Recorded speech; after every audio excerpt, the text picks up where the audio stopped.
everybody, I'm Laura Harris Smith. Welcome to today's Daily Pin Code. Of course, if you saw yesterday's Pin Code, we were talking about we're on a new theme, going through every book of the Bible, all 66 of them, in the next 66 work days. Today, we start with the very first book of the Bible. Do you even know what it is? I hope so. It's Genesis. Every book of the Bible that we do, we're going to look at 5 things. All right, number 1 is the author. Number 2 is the date.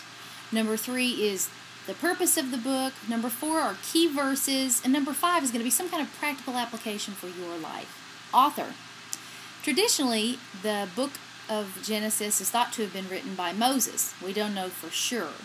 But there's nothing in there that contradicts this theory, so most scholars go with it. Date written. Nobody really knows, but it is thought to have been written, again, by Moses in between 1440 and 1400 BC, after Moses led the Israelites out of Egypt. Purpose. Well, purpose, Genesis is interesting. It's kind of known as the seed plot of the entire Bible because all biblical doctrines are pretty much introduced as seed in the book of Genesis. Along with the fall of man, salvation enters the scene, the promise of salvation in Genesis 3:15, where God talks about putting enmity between the serpent and the woman.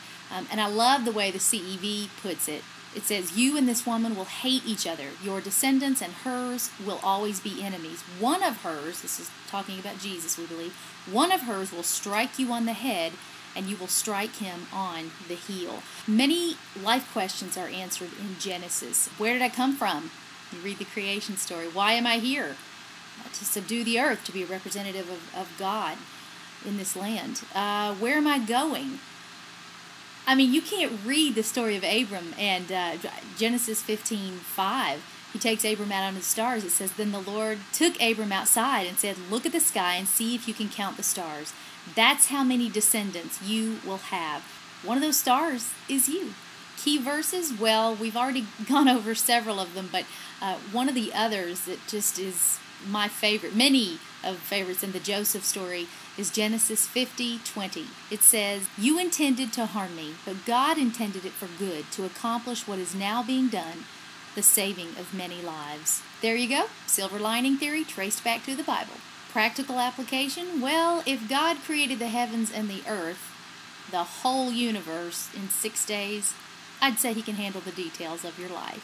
Also, when you look at Abraham and Sarah, you are reminded that God can take a hopeless situation and make a miracle out of it if you will wait on him. If you look at Sarah's impetuous behavior and how she rushed things, Ishmael came from that situation. That's where we get the term, don't birth an Ishmael, don't get ahead of God and do something that you regret, while he's planning the promise to come to you all along. When you read the book of Genesis and you see the struggle between, Isaac, the child of promise, and Ishmael, the child of slavery, you see that conflicting brotherhood, and you still see it on the news every night when you deal with the issues, Ishmael being the father of the Arab nation and Isaac being Israel.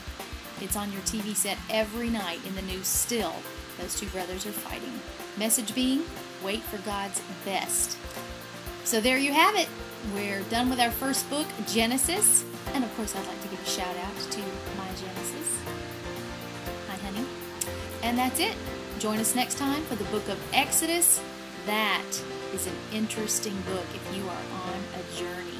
You got it? All right. I'm Laura Harris Smith. I will see you tomorrow on today's Daily Pin Code.